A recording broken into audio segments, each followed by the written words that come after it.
Fidèles internautes yu Sénégal 7 TV, bonjour, bonsoir, où que vous soyez. Merci de rester fidèle au programme de notre chaîne TV.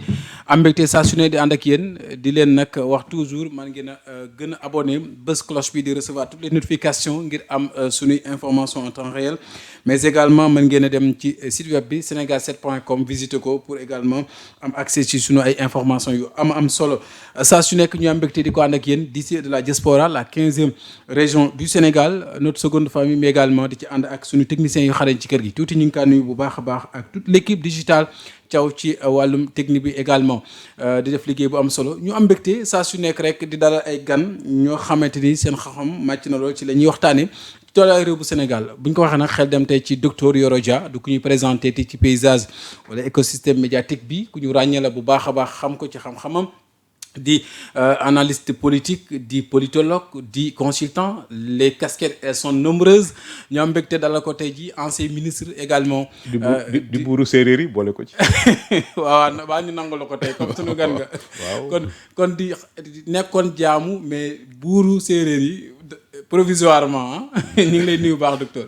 maa ngi lay fay Abdou. di la nuyu say techniciens yi Thiaw ak tuuti parce que ñoom tamit comme ni ñu ma ko jàngal bi ma nekkee CESTI la télévision. le journal en général c'est un travail d'équipe. donc maa ngi nuyu say techniciens tuuti ak ay Thiaw. ñoom sama mbokku lébu yooyu. et puis di nuyu Sénégal yëpp. ñëw fii moom kër gi moom sama kër la donc c'est toujours un plaisir pour ñëw fii. moom vous êtes di nuyu borom kër gi voilà. moom ñoo bokk voilà ñu ngi koy nuyu bu baax moom aussi ak ñi mu fi teg ñëpp toute l'équipe toute la direction. yaa ngi wax CESTI ñu ngi nuyu bu baax professeur Ndiaye le directeur donc. Mamadou Ndiaye l'ancien directeur des études bi ñu fay nekk en 2016. en tout cas di dolli waat xam-xam. mu nekk ku baax koo xamante ni aussi ku fonk wàllum journalisme la. docteur ñoo mbégte dalal la ci sunu donc plateau nar a waxtaanee tolluwaayu réew bu Sénégal actualité fi mu toll jamono ji d'abord ku nekk xam ne coow li bëri na ci wàllum justice ci plan boo jël ci wàllum économie loolu lépp daañu ci ñëw pàcc par pàcc faram-fàcce ko bu soobee suñu borom ndem li ñu cëralee ci waxtu dañ koy door rek ak lu soxal également coow lu yoon fan yi gis nañ ko ci wàllum ay martyrs yu ñu jàpp ne ñoo xamante ni dañoo leen a boomoon ci atum 2021 ba 2024 jot ñu dox ci ñoom justice yéen maa ni jëwriñ ji nekk par ailleurs njiitu parti Pastef les Patriotes porté combat bi woo na leen ci am ndaje bu yaatu bu yàggul ca Grand Théâtre en tant que borom xam-xam di gëstukat ñu ràññee la lool nga nekkoon tamit ci nguur gi fi génn naka nga gisee taxawaay Ousmane Sonko ci wàllu nu mel. jërëjëf Abdou balaa ñuy commencer rek xam nga tey le 11 décembre. J'en profite pour souhaiter un joyeux anniversaire sama mag sama xarit président Macky Sall tel anniversaire am waaw xam naa ñu ngi koy fêté fële ca Marrakech di ko nuyu di ko souhaiter joyeux anniversaire comme li may wax souvent rek waroon nañ daal gâteau bi fii aussi waaw gâteau bi nag non tey Dakar foo dem yëpp gâteau la waaw tey Sénégal ñoo koy célébrer mais xam naa nag gâteau Marrakech bi moo dàq yaat cela 15 jours dem naa seeti ko Marrakech nag xam nga moom dafa mën gan macha allah. teral na la bu baax. waaw donc maa ngi ciy profiter pour souhaiter ko joyeux anniversaire. et puis di wax rek li may wax souvent. boo xoolee notre histoire là à la limite probablement Senghor Léopold Sédar Senghor. sera notre plus grand président de tous les temps. parce que Senghor li mu defal Sénégal. yow séeréer nga. damay wax nul n'est parfait à part le bon Dieu. le seul défaut de Senghor. c'est que séeréer la. waaye Senghor li mu defal Sénégal ak ni mu tegee Sénégal ci yoon. boo gisee man ne séeréer bi rek waaw mais nul n'est parfait bu nekkuloon séeréer day parfait. donc Senghor incontestablement sera à jamais notre plus grand président. donc le deuxième meilleur président du Sénégal c'est Macky Sall parce que Senghor a posé les bases de l'État, de l'administration, du système judiciaire qui fait notre fierté aujourd'hui. Les grands commis de l'État. Voilà, tout ça. Donc Senghor a bâti un État. Senghor a bâti une nation. Donc maintenant, celui qui a compris maintenant, après avoir eu des institutions, bâti une nation, c'est Macky Sall.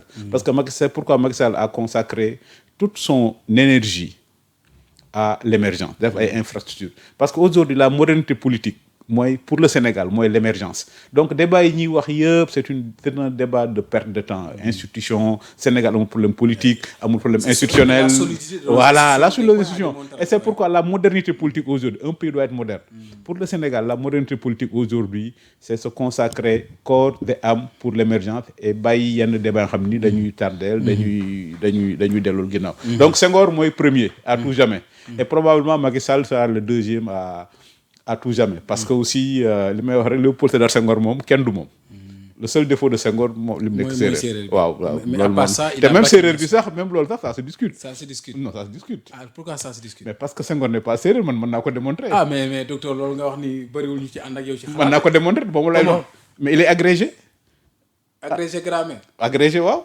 France non agrégé xam nga séeréer non xam nga waaw agrégation nag ko fa egg nekkatoo séeréer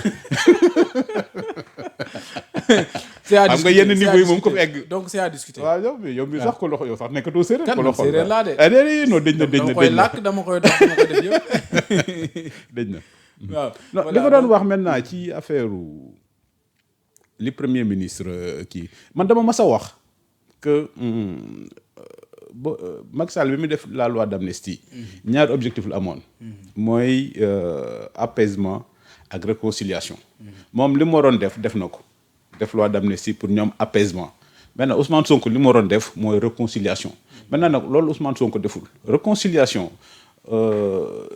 dafa am solo pour dëkk mais boo gisee li muy wax journée des martyrs journée des victimes xam nga waa Pastef damay wax ñoom ils vont même pas chercher loin te journée des martyrs bi booy xool c'est du plagiat li Hitler doon def Hitler Adolf Hitler li mu doon wax le drapeau du sang chaque année Hitler da doon def le drapeau du sang mooy jël le premier drapeau bi nga xam ni leur première manifestation quand ils ont voulu tenter l'insurrection def le coup d'état de Munich ñi si njëkk a gaañu seen deret drapeau bi ñu teewoon dafa am deret donc chaque année Hitler da doon génne drapeau moom doon wax le drapeau du sang comme waa Pastef ñoom dañuy plagiat rek donc dañoo plagiat un symbole nazi pour def la journée des martyrs damay wax s'il y a des victimes il y a des coupables donc si ñi nga xam ne ñoo bëggoon taal dëkk bi def lu nekk ak yu demee noonu bu dee ñoom ñooy victime ñoom ñooy coupable yi donc amnistie dañ koy def pour loolu lañ bëgg nag yoon leeral ko ñoom dàquñu aussi ku ci nekk ci ñoom nga nekk ci responsable aussi auteur waaw mais loolu xam nga aussi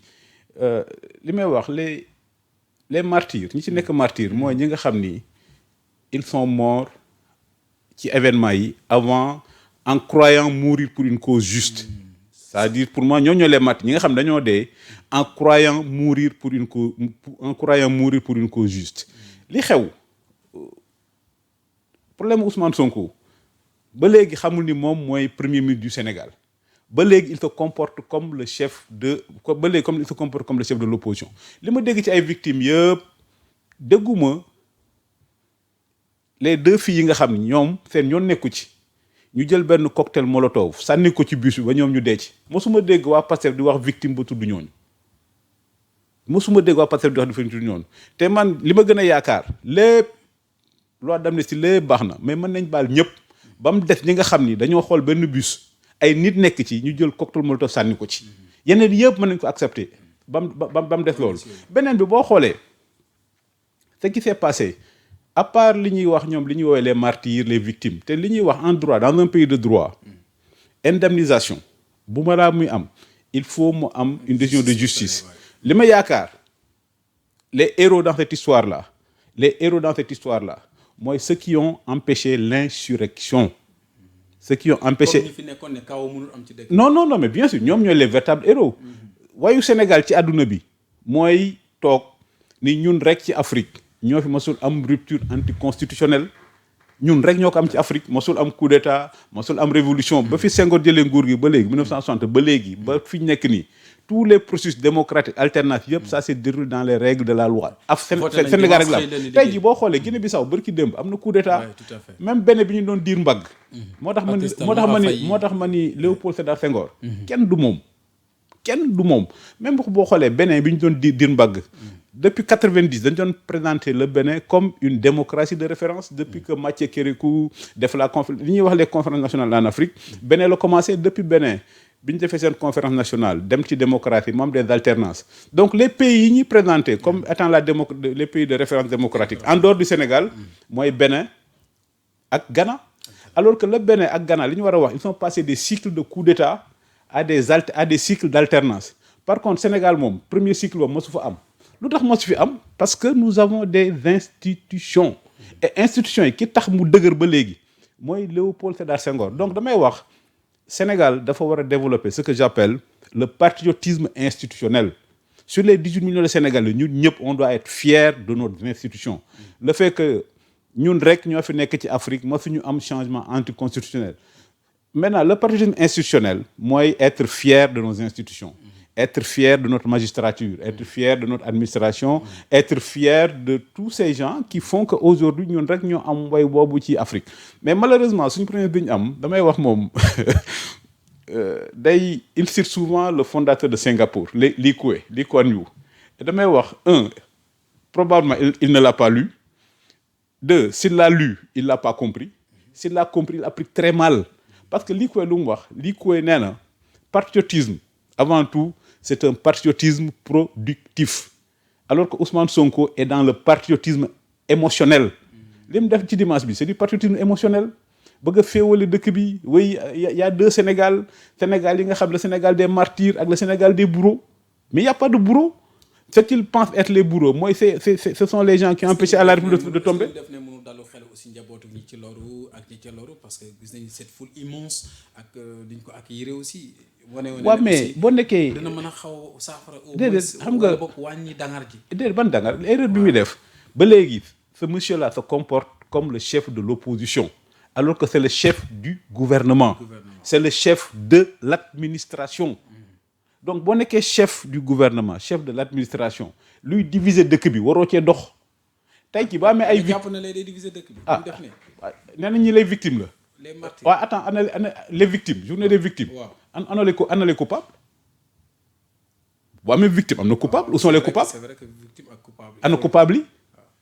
ñan la bëgg yoon leer ñan ñooy les coupables mais non bon bëggul leer yoonal ko de mais loolu bu bëggee mu leer mais na dingi la loi sur l'amnistie.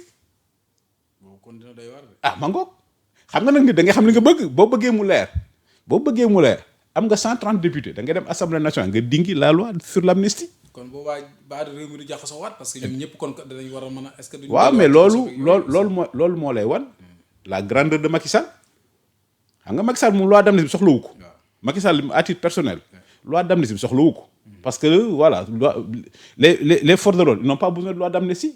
Donc loi d'amnistie ñan la profiter. ñan ñoo nekkoon en prison. mooy les casseurs les vandales. Et c'est ça le charme du Sénégal. Tu as des gens des casseurs des vandales des gens qui voulaient détruire la République. Aujourd'hui c'est eux qui se positionnent comme des victimes. Et puis on leur donne de l'argent public dégg nañ madame le ministre de la Solidarité nationale. waaw mu wax fi xaalis bi jógee. amul décision de justice amul dara. waaw ñoom voté woon nañu assemblée pour loolu pour ndax indemniser. déedéet non mais indemnisation c'est pas l'Assemblée nationale. Indemnisation c'est une décision de justice. xam nga grec yi nga xam ne ñoo inventé démocratie ñoo inventé amnistie. Parce que pour les Grecs l'amnistie doit mettre fin à la querelle des souffrances à la querelle des vengeances au cycle des vengeances et des souffrances moo tax ñun nañ def amnistie def balater donc Macky Sall bi mu def amnistie moom amu ci gagné wu ci dara. maintenant la ko wax fii tey la loi sur l'amnistie mais les 3/4 du gouvernement étaient contre. C'est vrai. Tous les partisans de Macky Sall étaient contre. Mais maintenant un homme d'État. Il avait fait sciemment. Mais bien sûr contre son camp. Mais c'est ça qu'un homme d'État. Un homme d'État c'est celui qui voit l'intérêt du pays. Pas seulement l'intérêt de son camp. moo tax Ousmane Sonko mënul nekk homme d'État. Parce que il voit toujours l'intérêt de son camp. Pourtant ku mel ne Pascal Boniface nee na bokk na ci les 20 maîtres du monde. mën nañu ci dugal. waaw mais xam nga am na temps dans les années 30. Hitler nekkoon à la une de Time Magazine. nekk parmi les 20 maîtres du monde mais ça peut être positif comme ça peut être négatif. Hitler dans les années 30 nekkoon à la une personnalité de l'année. am na temps Ben Laden quand il a fait tomber les tours là Time Magazine a failli désigner Ben Laden comme homme de l'année mais après les Américains étaient tellement choqués que ñu dingi ko. gisoo waa Pastef ni ñu kontaanee ci affaire Boniface fu nekk ñu wane ko c'est pourquoi li may wax le souverainisme de Pastef est un refoulement du complexe d'infériorité parce que benn tubaab moo ko wax rek pour ñoom. pourtant africanisme africanité la ñuy gën. waaw mais xam nga waaw mais mooy c'est ce que en psychologie moom la ñuy wax le refoulement. Le refoulement du complexe d'infériorité. le refoulement du désir de reconnaître à la France ñoom loolu rek moo leen intéressé c'est-à-dire lu leen France reconnaître mais bëgguñ ko nangu nag moom la ñuy wax en psychologie chez Freud le refoulement. ci loolu sax ci justice bi la ñuy des parce que gis nañ ni moom ba tey fi mu ne am na ñoo xamante ni ñu ngi ci coow ku mel ne Abass Fall gis nañ ko moom ak Bougar Diouf en tout cas mu mel ne loolu lépp mi ngi départ ci diggante moom ak Diomaye coow li bi mu amee ba tey mu mel ne mbir yi donte moom ci déclaration sax mi ngi naan mi ngi sax gën a defal gars yi bi ñuy yuuxoo yooyu ci baatu Diomaye pour gën a xam ne ñoom ñaar daal. ba tey ñi ngi ànd di liggéey ci état bi amul benn crise bu am au sommet de l'état ñi ngi doxal mais nit ñi ñoo bëgg a yàq ci suuf. mais nit ñi yàquñ dara. c'est-à-dire que ñoom ñoo nekk boo xoolee li le Pastef ñoom ñëpp ils sont dans ce que j'appelle le patriotisme émotionnel alors que ñoom fi ñu jëlee réew mi. ils ont été plébiscités par les jeunes am 54%. Immédiatement bu ñu amoon le sens de l'histoire dañuy jël leur énergie songu économie bi jéem a développer dëkk bi moom la lii koy di wax. Le patriotisme productif livre boobu Ousmane Sonko di wax souvent te liiru ko te bu ko liiree comprendre ko bu ko comprendre aussi il applique très mal dinaa ko yónneewaat defal ko ci ay commentaires mais lii koy dafa wax bi Singapour amee indépendance au lieu ñu nekk dans le mur des lamentations di jooytu nañ xool souffrance yi ñu amoon pendant la colonisation nuñ koy transformer en énergie pour tabax jéem a dab anglais yi jéem a dab waa Malaisie parce que Singapour même indépendant en 1965 ci Malaisie lañ bokkoon mais comme ñoom il était pauvre nekk ay chinois waa Malaisie dàq leen ci fédération bi ñoom mu ni waa Singapour au lieu ñuy jooytu parce que ñi dañu dàq parce que ñun duñ ay jullit ay chinois lañ te ñoo gën a pauvre ci fédération bi donc au lieu ñuy jooytu nañ jéem a xool nu ñuy produire moom la lii koy di wax le patriotisme productif c'est-à-dire boo xoolee Pastef dañoo am une chance historique incroyable chance boo xam ni keneen amu ko 54% des jeunes ñoom lañ àndal jàppale leen c'est quoi l'émergence c'est la mobilisation des énergies individuelles vers un projet collectif c'est-à-dire Pastef dañoo amoon benn fenêtre de tir extraordinaire bi ñëwee pouvoir bi buñ mobiliser woon jeunes yi pour ñu liggéey économie ba tey Sénégal jëm na kanam mais ñoom nag nekkuñ dans le patriotisme productif dañoo nekk dans le patriotisme émotionnel xoolal la may wax Sonko moom comme wayu Tupac Shakur boobu rek it's me against the world il est en guerre contre tout le monde quand tu vois la situation c'est pourquoi l'économie est à l'arrêt patriotisme émotionnel baaxul gis nga démb déclaration ministre de l'énergie mu ni way affaire dañ ko jox Petrosen et ce qui fait que immédiatement à la bourse de New York les cours de Woodside sont tombés am nañ premier boo xam ne aussi chaque fois bu waxee les obligations du Sénégal chutent et c'est ça les ravages du patriotisme institutionnel c'est ça les ravages du patriotisme émotionnel un premier ministre ne doit pas parler par émotion. su ma la déggee nga wax day mel ne moom ni muy doxalee nii du arranger président Diomaye ci nguuram. non et puis affaire dépassé na Sonko ak Diomaye affaire u Sénégal la. Guinée dam nañu.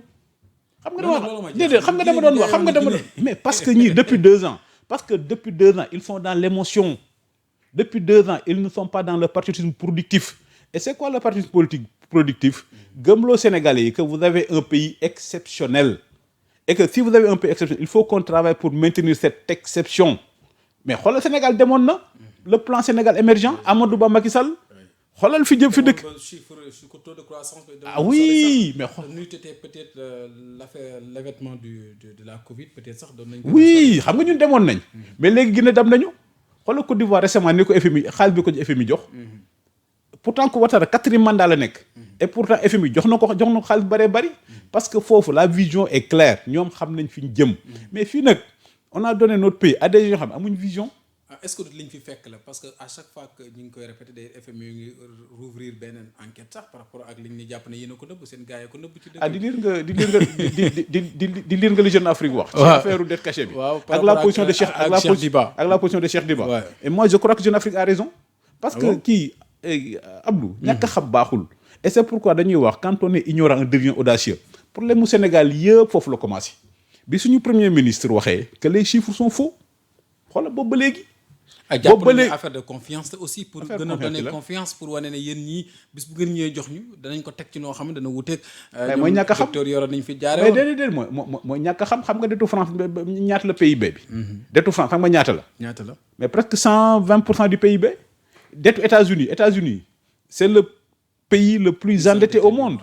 et c'est pourquoi Cheikh Diba mi am expérience. yàgg ministère des finances mais du bokk bu ñu nëbbu aussi endetté bu. non y a pas de non mënul am. Mais comme disent les Américains, les créanciers ont toujours meilleure mémoire que les débiteurs. Ça n'a pas de sens de parler de dette cachée. Tey jii man mi ma lebalee xaalis yow mën nga ko fàttelu mais man du ma ko fàtte.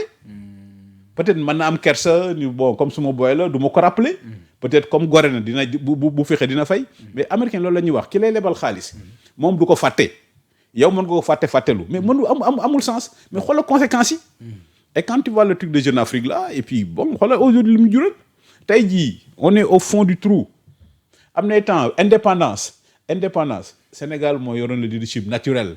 Dakar était la capitale de l'AOF. ñoo nekkoon premier en Afrique. léegi dellu nañ ginnaaw mais dellu nañ ginnaaw Guinée dem nañu. mais quatrième sous-sol tamit nag pour nga jëlee fi dëkk. waaye déedéet vraiment marge de manœuvre budgétaire quasi inexistant. jafe-jafe yooyu yëpp. mais docteur mais moom laay wax xam nga moom laay wax. ou bien c'est dramatique aussi. déedéet non ou bien dafa xamul. ou bien c'est l'agenda de sabotage systémique. Mais l'économie c'est du b.a-ba. L'économie se fonde sur la confiance. Pourquoi nit ñi dem Dubaï lu fa am dara c'est un désert. Mais les gens de Dubaï ont vendu la confiance. Dañoo gëmloo nit ñi boo ñëwee Dubaï tu es important. Tu es tellement important qu'on peut te vendre le café à 5 000 francs. Donc Dubaï loolu l'économie c'est la confiance. Mais nga comparer ko ak Sénégal ñoo am un premier ministre boo xam ni bi mu nekk opposant ak li mu nekk premier ministre mosoo ko dégg mu joxe une bonne nouvelle. Toi tu es journaliste, je te mets au défi. Depuis que Ousmane Sonko est entré dans la vie politique, qui l'a jamais entendu donner une bonne nouvelle? Quand tu dis, un pays se développe par les investissements, moom laay wax ou bien dafa xamul ou bien il sabote. Et moi je crois sincèrement qu'il sabote parce que mënul quand même jàng na tuuti. Et qui va venir investir dans un pays où le premier ministre dit que nous sommes au 4e sous-sol? Ku indi sa xaalis ci dëkk boo xam te premier ministre ci boppam moo ni les chiffres sont faux. Ça veut dire que état bi pas Macky Sall parce que Macky Sall n'est pas l'état. État bi ci boppam moo trafiqué chiffres yi. Donc l'état du Sénégal est un état faussaire. Donc nous sommes au 4e sous-sol. L'état du Sénégal est un état faussaire. Yow yaa ngi toog dans le pétrole dafa góor 2 ans déjà am nga arbitrage ak Woodside xam nga ñàkk a xam baaxul et puis nga toog les investisseurs yëpp attendent le Sénégal. yow nga ni da ngay def commission nationale de renégociation des contrats xam nga liy développé dëkk li tax investisseurs yi ñëw les investisseurs ont besoin de 2 choses sécurité juridique et judiciaire. boo gisee Eiffage ñëw fii def fi un projet pendant 30 ans concession autoroute parce que Eiffage a dit Sénégal rek laa koy def parce que Sénégal rek ci Afrique. stabilité bi aussi. Stabilité non mais la Corée du Nord est stable. Les dictatures sont stables. Mais li ñu amul mooy sécurité juridique et judiciaire. Donc Eiffage a dit ci Afrique Sénégal rek lay def autoroute boo xam ne nekk benn concession pendant 30 ans parce que Sénégal au-delà de la stabilité politique am na sécurité juridique et judiciaire. Mais Eiffage ñun renégocier nañ contrat bi autoroute bi mais defuñ ko ci mbedd mi. Mais boo bëggee nekk investisseur nga gis nga premier ministre du Sénégal moom mooy jiite commission nationale de renégociation des contrats lu tax nga fa yóbbu sa xaalis parce que tu vas te dire que ñii bu ñu fi nekkee mën naa signé ak ñoom mais bu ñu fi jugee ki leen di remplacer mais mën na renégocier contrat yi et puis moo tax ñàkk a xam baaxul. c'est-à-dire que bu ma leen gisee ñu koy wax avec fierté on va renégocier les contrats nga gis suñu ministre de l'énergie mu ni woy on va nationaliser. yenn saa sax ñu ne am nañu lu ñu jot a rationaliser ba jëlaguñ ko ci négociation yi. waaw mais ça c'est du détail ak mais li ñuy perte moo ëpp. Et qui va venir investir dans un pays boo xam ni à l'Assemblée nationale on entend le ministre de l'énergie parler de nationalisation. Mais le pétrole est tellement cher les investissements sont tellement lourds bu ñu ko nationaliser Sénégal fu mu jëlee xaalis mu investir dans le pétrole. Donc tu demandes à des gens dafa mel ni rek nit ñi da nga dugal dans un piège ñu ñëw investir ba pare nga ni non dama koy xam nga ñan ñoo nationaliser. souverainisme bi lañ bëgg a gën a. non c'est-à-dire que le modèle de Pastef. pour que Sénégal xam fu réew mi jëm. Le modèle de Pastef c'est le Venezuela. Il y a que le Venezuela qui avait nationalisé les industries pétrolières. Xoolal aujourd'hui Venezuela fi mu nekk. C'est le pays le plus riche en termes de potentiel en Amérique latine. C'est le pays qui a l'une des réserves de pétrole les plus importantes au monde. Mais aujourd'hui c'est le pays le plus pauvre d'Amérique latine. Tout à fait. Sénégal nag fa lañ jëm ak Pastef. xoolal Pastef bi ñu jël réew mi alternance pacifique jeunes yi gëm leen et puis ñu am lu Macky Sall amul woon mooy pétrole bi ci ñoom la tombé. ñu am pétrole am gaz am stabilité am position géopolitique c'est-à-dire que ñoom bu ñu xarañoon tuuti rek Sénégal mel ni li may wax. Tandian ak Youssouf rek. waaw Tandian a découvert le pétrole mais Youssouf a eu la chance de. waaw mais xam nga fii xam nga sax Niger. xam nga Niger.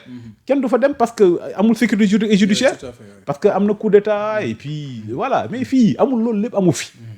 amu fi alternance pacifique moo fi am moo waroon nekk une continuité de l'État ñoom ñu jël l'argent du pétrole investir ko dans le pays rassurer les investisseurs. c'est-à-dire Sénégal amoon na benn chance historique boo xam ne ñii bu ñu góorgóorloon tuuti bu ñu xarañoon tuuti tous les investissements en Afrique de l'Ouest viendront au Sénégal mais xoolal notre cercle de feu xoolal les pays de la sous-région.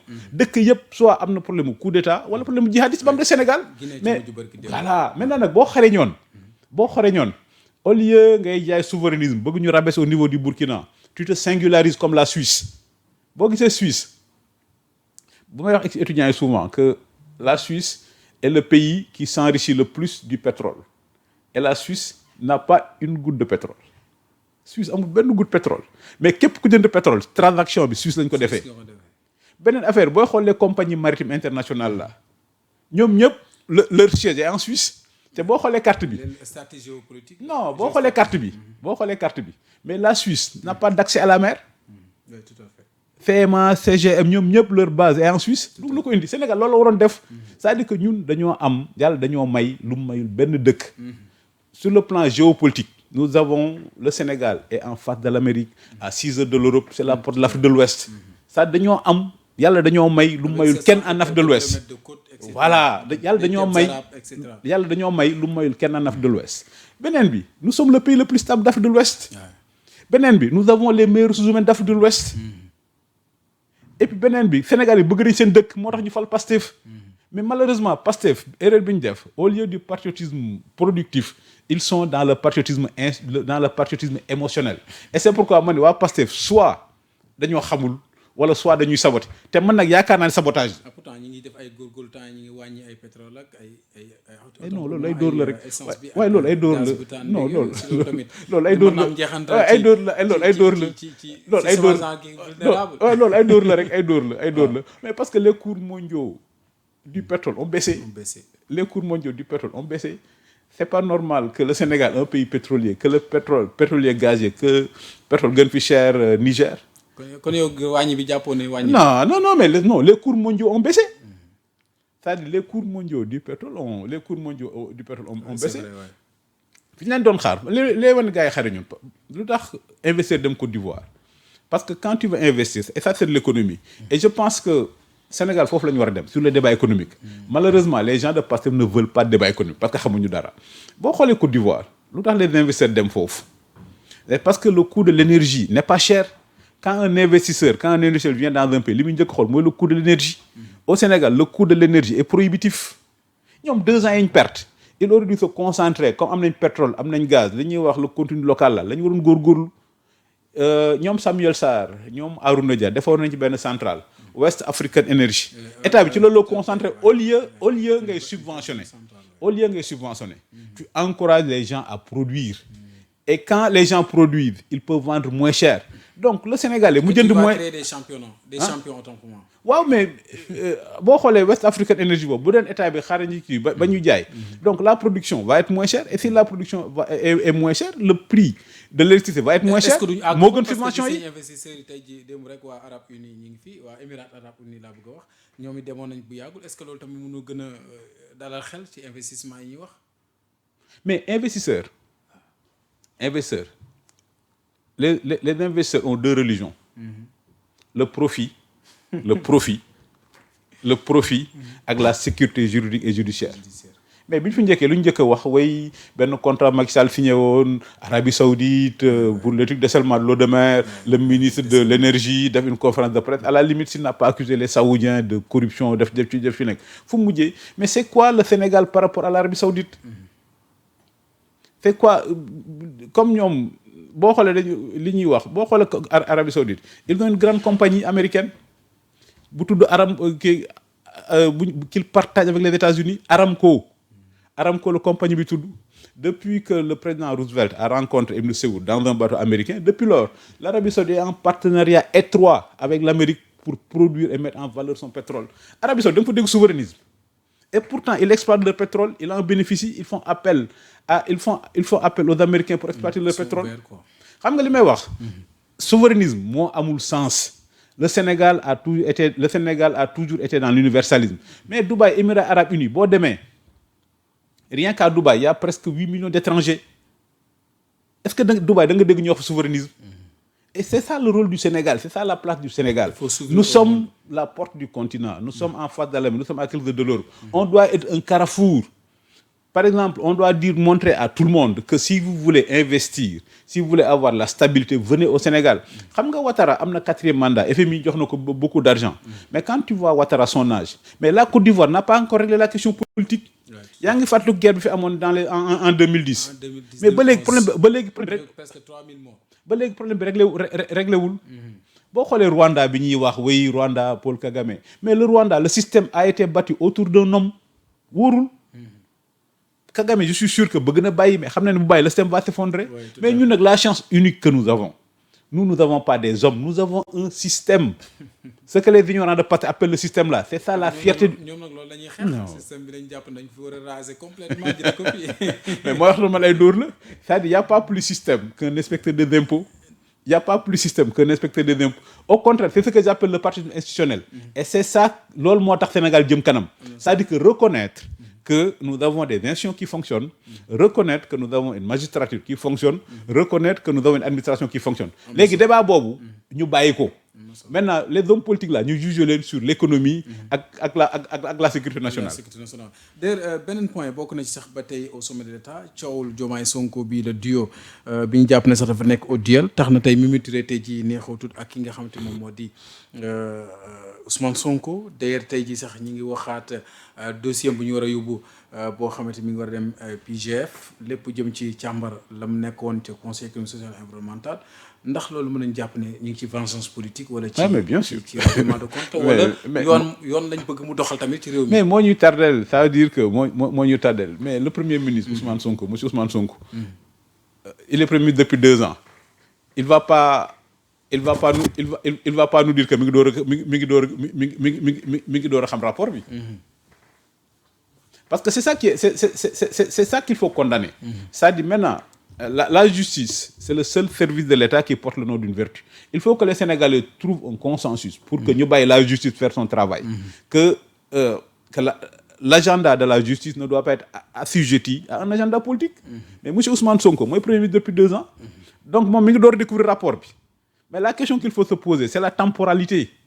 Pourquoi mu xaar ba ce moment précis mu door ko mu door. Est-ce que amoon na tous les éléments. Yan élément c'est un rapport. Ban élément c'est un rapport de l'IGE. Mais rapport IGE présidence la war a présidence. waaw man moo ma ci jaaxal. moo ma ci jaaxal waaye xam nga ngóor si moom. Nee na rapport yëpp fi mu ne nii yëpp liir na ko mi ngi ak moom yor na ko et cetera dina ko kii. waaw mais xam nga li may wax mi ngi ci def liggéeyam. xam nga moom mooy premier ministre du Sénégal. Depuis 20 mois. Donc la suspicion légitime. lu tax mu xaar ba pareil moment. lu tax mu xaar ba pareil moment. Donc ça fait 2 ans. kon fayantoo nga ko bëgg a jàpp. Non loolu mais la suspicion est légitime. La suspicion est légitime.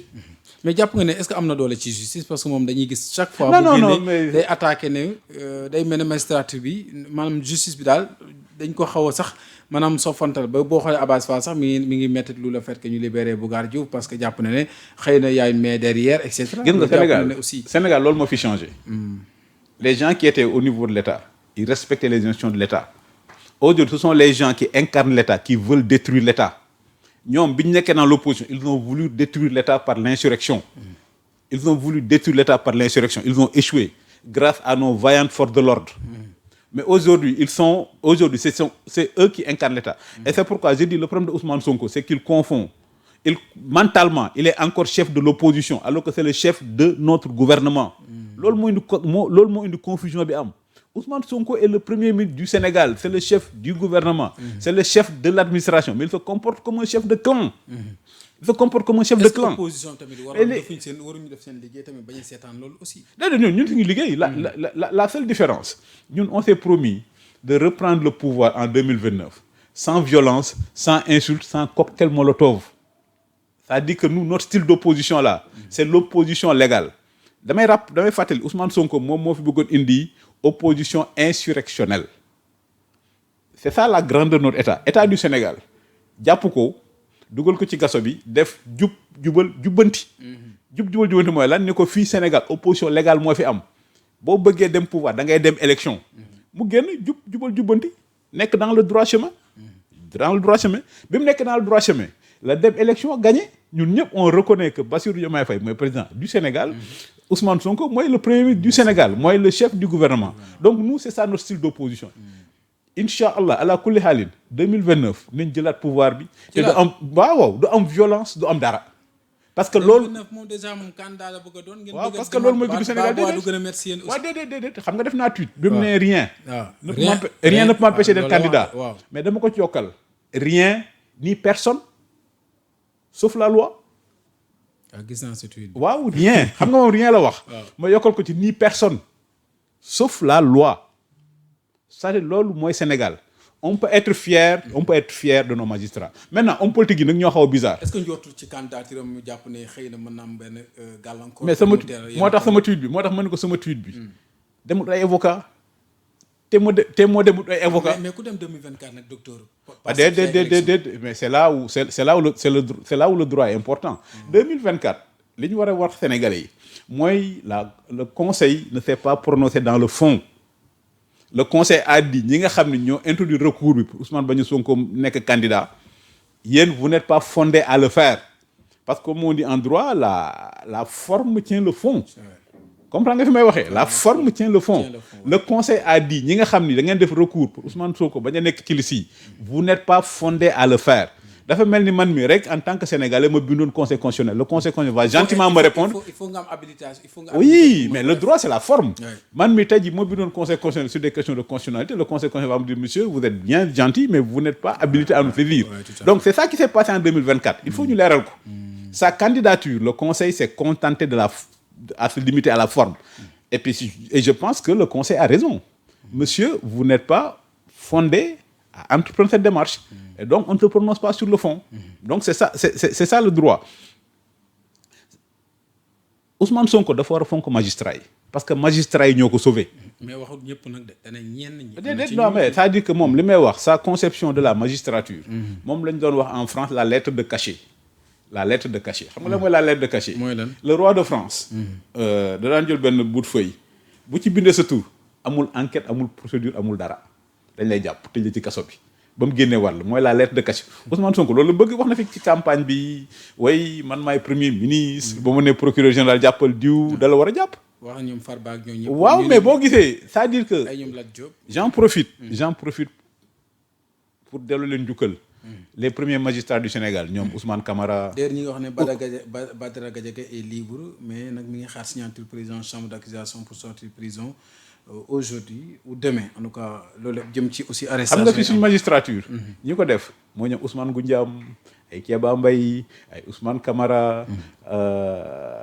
ak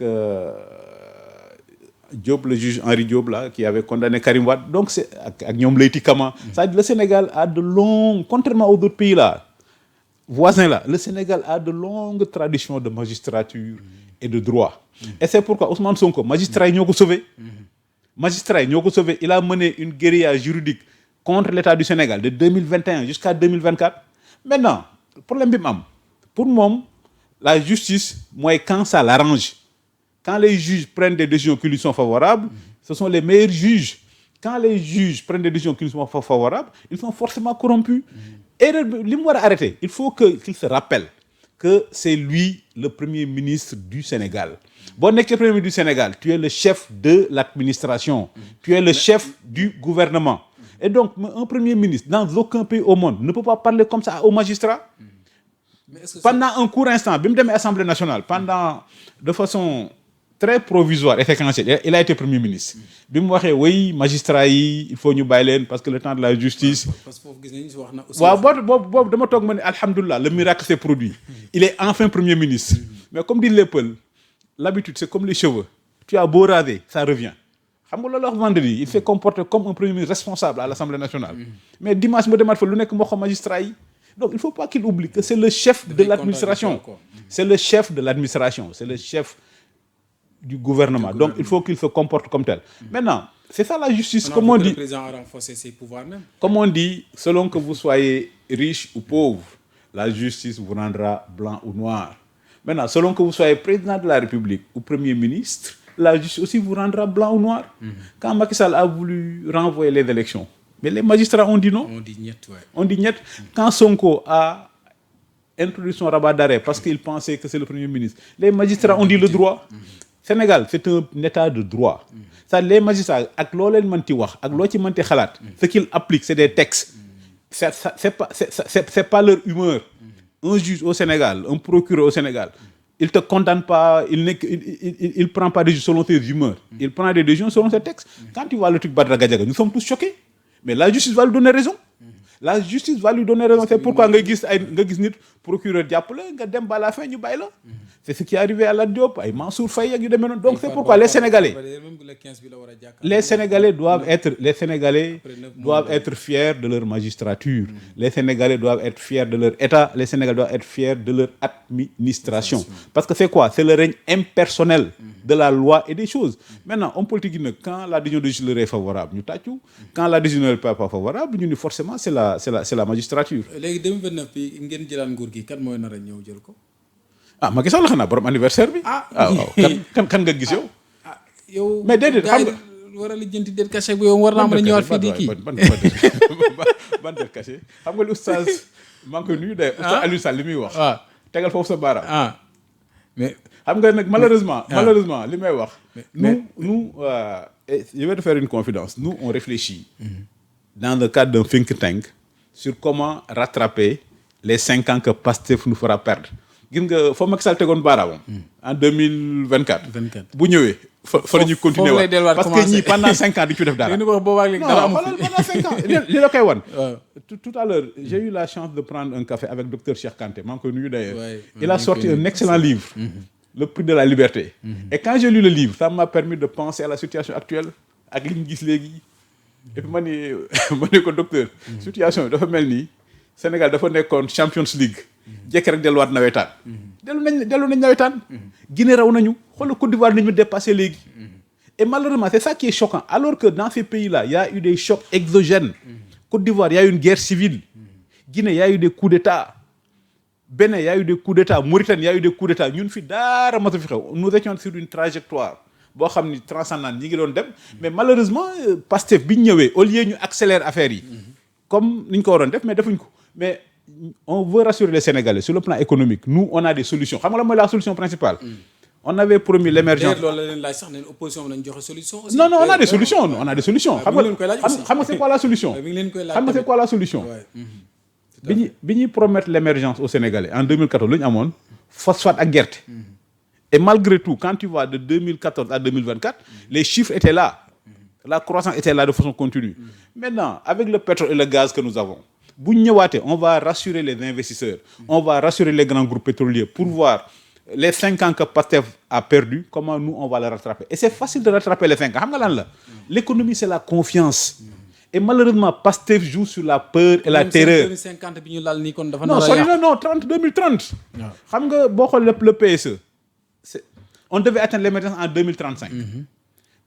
Maintenant il y a l'intermède malheureux de Pastef 2024-2029. Nous notre réflexion fondamentalement aujourd'hui ñoom Cheikh Kanté ñun ñëpp le think tank là ni ñuy réfléchir mooy comment bu ñu ñëwaatee 2029 comment atteindre l'émergence en 2035. Ça veut dire que nous le schéma initial bi ñu nekkoon ci lañ nekk ba léegi. Ça veut dire que nous on a des solutions pour rattraper les 5 ans que Pastef va perdre. En faisant des choses simples. En ramenant la confiance. D'ailleurs l'une des premières mesures que nous prendrons xam nga lan la. mooy le truc sur la fiscalité là ridicule. Sur le mobile là on va supprimer ça. xam nga lu tax ñàkk xam baaxul. ñoom ci lañ bëgg a sukkandiku bañ a laal ceeb beeg diw keeg yooyu aussi jàpp ñii tux ak ñii kii joxe seen kii loolu du solution yow it. La solution xam nga lan la xam nga la solution lan la. C'est donner confiance aux Sénégalais, libérer les énergies pour que les Sénégalais créent de la richesse. Il y a 2 formules. Ou bien tu tapes sur le portefeuille des gens avec la fiscalité, ou bien tu encourages à la création de richesse. Et le secteur le plus porteur au Sénégal, xam nga lan la, c'est le numérique. Sur ce plan-là, nous sommes en avance, enfin nous étions en avance sur tout le monde, parce qu'on a l'écosystème grâce à la Sonatel. J'en profite, yàlla na ko yàlla yërëm pour ku mel ni Alassane Dialy Ndiaye ak les gens de Sonatel ñoom Cheikh Tidiane Mbaye c'est ça le Sénégal c'est-à-dire que nous on était partis. am na solo docteur du jeexal na temps bi jeex na mais dama bëggoon ñu laal tuuti ci université du ma ko tuuti mënee may rek en tant que universitaire en tant que docteur en tant que kàngam macha allah naka nga gis la situation actuelle à l'université en 30 secondes mais scandaleux. Quand on entend dans le pays de Senghor une députée une représentante du peuple dire on va supprimer les bourses mais Abdou man Thiaroye laa dëkk sama papa jàngul sama yaay jàngul moi j'ai fait l'école publique à Thiaroye-sur-Mer donc à l'université ba mu amuloon bourse du ma mën a jàng le président de la République il vient de Ndiaganiao man damaa nga jógee Gossas yaa ngi jóge Gossas waaw Sonko fu mu jógee Xombol wala Thiès wala Casamance donc c'est ça la République on dit c'est un principe de science politique qui dit la République abolit le hasard de la naissance pour le remplacer par le mérite. D'ailleurs yàlla na ko yàlla Boun Abdallah Dionne loolu laa ko doon tooñee. nan laa ko doon tooñee. et c'est ça la République. xoolal Sénégal ni mu mel. mais kenn ku juddoo Dakar jiiteegul réew mi. Senghor kaw la. Abdou Diouf kaw la. Abdoulaye Wade Kébémer. Macky Sall Fatick. Diomaye Ndiaganiao. loo ko indi la générosité de la République. Maintenant nag moom la ñuy wax le truc du renvoi d'ascenseur c'est-à-dire tu peux pas prendre l'ascenseur ba egg au sommet bloqué ko. Les étudiants sont dans leurs droits. Maintenant la question qu'il faut se poser que le Sénégal doit se poser comment un État li ñuy wax l'économie boo wax économie ni woy da ngay saboter l'économie da ngaa fexe comment un État peut avoir des problèmes de 4 milliards pour payer des étudiants quand même. Mais ça montre la situation économique. Non, et puis tous les pays qui ont émergé, que ce soit la Malaisie, Singapour, la Corée du Sud, le premier poste d'investissement, c'était l'éducation. Le Sénégal n'a pas... Et puis capital humain, non, et puis le Sénégal n'a pas suffisamment d'étudiants. Mais maintenant, c'est un peu la théorie de Malthus. Le Sénégal a un problème d'infrastructure pour accueillir les étudiants. Le Sénégal a un problème mais on n'a jamais suffisamment d'étudiants. Ce n'est pas par hasard que les prix Nobel, la moitié d'entre eux sont des Américains, parce que là-bas, le système éducatif est développé. Mais PASTEF contre l'université, c'est cohérent. Comme le projet de PASTEF là, c'est démocratiser la pauvreté. Et démocratiser la pauvreté, ça consiste par démocratiser l'ignorance. Xam nga jàng amul prix. Ci lay jeexale président Abraham Lincoln benn xaritam dafa ñëw ni ko way mon fils est admis à Harvard University, Harvard c'est cher, est-ce que dinaa ko fi xam nga lu ko Lincoln ton ni ko cher ami, si vous estimez que l'éducation coûte cher, essayez l'ignorance. Donc PASTEF, maintenant c'est ça clair le projet de PASTEF, c'est de démocratiser la pauvreté et de démocratiser l'ignorance. Et de qu'on dise que ça boo doon guerre ak dëkk njëkkal ci école ya. Non mais Allemagne, tu gagnes la guerre. Regarde l'Allemagne. Donc PASTEF veut démocratiser la pauvreté et maintenant ils ont compris que le raccourci pour démocratiser la pauvreté, c'est de démocratiser l'ignorance. Et c'est pourquoi ils veulent empêcher aux étudiants en disant on va supprimer les bourses. 30 secondes rek mu bañ a gudd. En tant qu'expert ci Guinée ak Sénégal position bi ci Ousmane Sonko taxawee woon noo ko jàngatee. Non mais moom laay wax mooy le sabotage systémique. Ça veut dire que dans notre système le président de la République, la politique extérieure est le domaine réservé du président de la République. La sécurité, la défense est le domaine réservé du président de la République. Premier ministre yoonam nekku ci ba mu ciy wax. te loolu ça affaiblit le pays. Un pays sur la scène internationale ne peut parler que d'une seule voix. Et c'est ce que j'appelle l'agenda de sabotage systémique. Boobu ba léegi nag l'agenda ça fait 2 ans xoolal Sénégal fi mu toll léegi sur le plan régression économique, régression sur tous les plans. C'est ça l'agenda. kon moog Diomaye seen ànd bi daal am nga ci te xel jaar. mais ànd bi kay naa la rappeler li ñuy wax ci alxuraan comme yow séeréer nga sa àlloo soriwul. Zakir inna fi hati zikra. Rappel si le rappel s'avère nécessaire. Avril 2024 laa waxoon ñetti schéma moo am. benn bi mooy le schéma anglais. Diomaye roi d'Angleterre xam nga roi d'Angleterre moom il est là mais il n'a aucun pouvoir. Moi j'avais dit Diomaye roi d'Angleterre dina am aussi longtemps que Diomaye le veut parce que c'est pas dans les textes. Beneen schéma bi mooy le schéma iranien, le guide suprême Sonko au-dessus du président de la République. Boobu j'avais dit c'est pas possible parce que nos institutions vont affranchir Diomaye. Diomaye est en train d'être affranchi par des institutions. Maintenant le troisième schéma bi ma waxoon mooy am léegi. du gisani le schéma Gambia. Yaa ngi fàttaliku Gambie Adama Barrow bi mu nekk président kan moo war a nekk candidat Dabo a été empêché. mu jël Barrow ni ko kaay nekk candidat. mais Barrow gagné Dabo gëmul yàlla.